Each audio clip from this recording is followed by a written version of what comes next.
Okay, so on this episode, we're going to look at 4 shots from The Expanse. First, 2 very fast pivot reveals that have a distinct Michael Bay feel.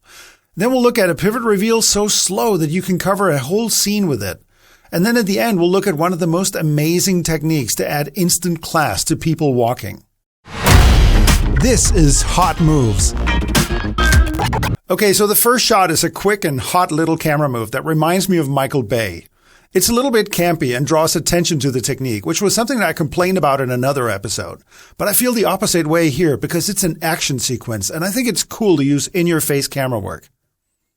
So Holden's crew has launched missiles at some alien structures, and the bad guys have heard the sound. And so this shot does 2 back-to-back techniques. First a converge, and then a pivot reveal.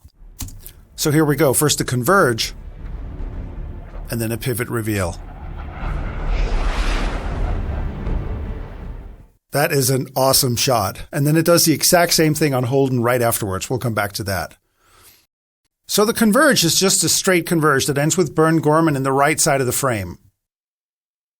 So he ends up right here. He's in the right side of the frame looking to our left. Because then the whole point is that when we do the pivot reveal, which happens right now, this is the missile flying by over here, he turns to the right while we do it, which creates this twisting effect. So again, the converge, which is lovely.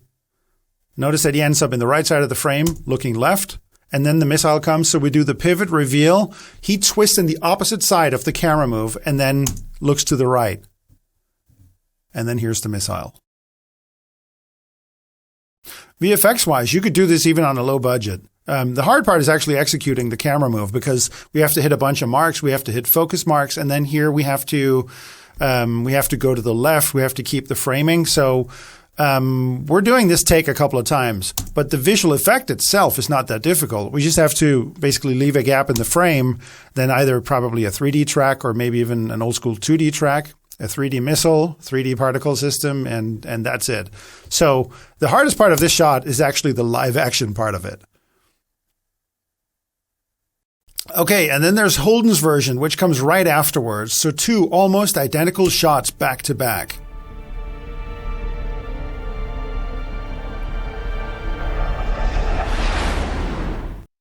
Again, it's a super cool shot.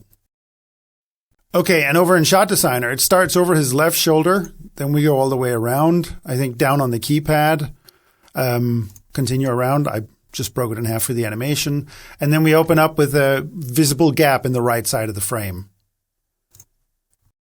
Again, they would just have to shoot any shot that would leave a gap in the frame and then put in the missile in post. So actually none of this is terribly difficult, but it looks fantastic. Absolutely dynamite. And I think I remember why this reminds me of Michael Bay, because if you remember this shot from Pearl Harbor, it was so nice that it was in the trailer. It's actually a completely different shot, but it was this, I remember this rotating feeling here. And actually, to be completely honest, so have whatever opinion you want about Michael Bay, but he understands parallax better than basically anybody else on Earth. And you can see that right here. Anyway, so we're going to have to do a series on Michael Bay's best camera work. All right, next up is yet another pivot reveal, but this time it's super slow. You might not remember, but slow pivot reveals were a favorite on Star Trek because you can cover a whole scene in just 1 or 2 shots, and it's interesting every single second. But this one is even more clever because it uses the same track for a reaction shot afterwards. It's okay, little man. You can sleep. So in the beginning, this just looks like a camera move on them, but as we get further to the left, it becomes clear that this is actually a pivot reveal. Just a really slow one, revealing Amos in the background. And then Amos walks out. So this kind of shot can just run forever. It never gets boring.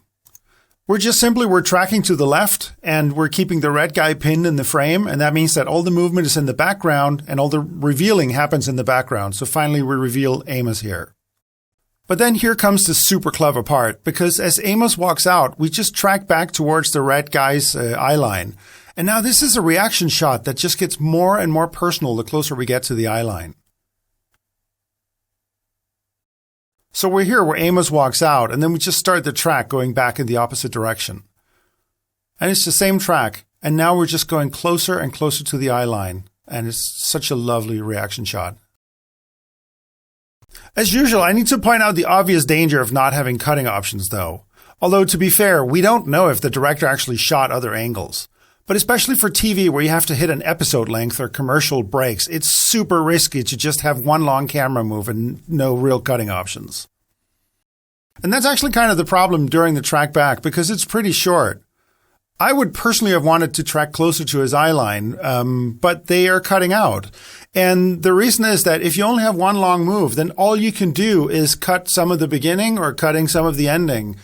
And I'm guessing that's just probably what's happening here. They're cutting some of the ending.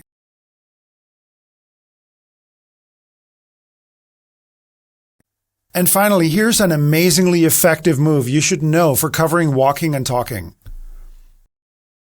I call this move a sympathetic move because we drift along with the characters going in the same direction but not as fast. And it just looks super cinematic, and it doesn't depend on any special equipment. As long as you're reasonably stabilized, this will work. Then you just go in the same direction but more slowly. You can be in front, or you can be behind, or you can change the shooting direction like they do here. This is such an easy way to add a ton of class to basically any kind of major movement.